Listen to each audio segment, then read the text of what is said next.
આપણે માટલાની અંદર માટી વપરાવવામાં આવતી હોય તો આ કાળી માટી છે, ચીકણી માટી કહેવાય આને એકદમ. અને આ છે જે લાલ માટી કહેવાય. આ માટી બંને માટી આપણા માટલાની અંદર વપરાય છે. અને એવું કહેવાય છે કે શિયાળાનું બનાવેલું માટલું બહુ ઠંડુ અને સારી રીતે પાણી ઠરે છે એની અંદર.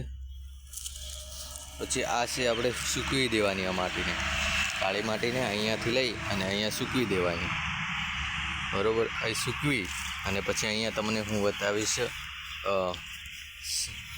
કુંડી. એને આરી કુંડી છે,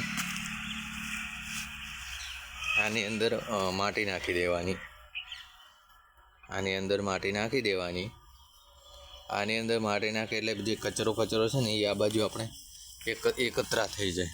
જો આ કચરો છે, મરૂન છે, જે કોકરી આવે એ અલગ થઈ જાય. અને જે અહીં નાળચામાં અહીંયા આપણે ચાયણી રાખવાની આવે છે સર. અહીંયા એલ્બો ખોલીએ એટલે અહીંયા ચાયણી રાખી અને આ માટી એકત્રિત થાય છે. એકત્રિત થયા પછી આપણે થોડે એનો જેમ એકાદ 2 દિવસ જાય એટલે પછી અહીંયા આવા ચોસ પડી જાય છે.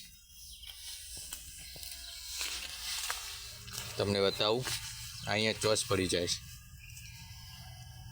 આ ચોસ પડી ગયા, બરાબર. અરે ચોસ પડેલા પછી ક્યાં જાય છે? મશીનમાં જાય છે. મશીન રિફાઇન કરે છે, એની અંદર એકત્રિત માટી કરે છે, ચીકણી અને જે ગાળેલી હોય એ એકત્રિત કરે છે માટી. પછી એને અહીંયા બહાર કાઢવામાં આવે છે આવી રીતનું.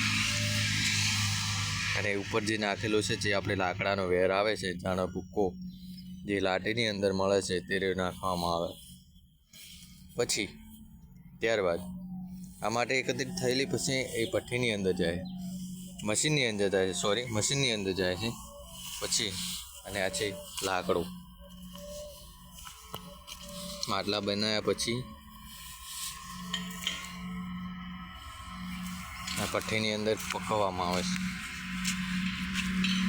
આ વેસ્ટ માલ છે, બધો બગડી ગયો, તૂટી જાય એવો માલ છે. તો મિત્રો બનાવી રહેજો, આગળનો વિડીયો હું ટૂંક સમયમાં શેર કરીશ. હવે આપણે જે અત્યારે કામ ચાલુ કરવાનું છે, થોડીક વારમાં લાઈવ થવાના છીએ. તો બને રહેવું યાત્રા પર્વત ચેનલની અંદર.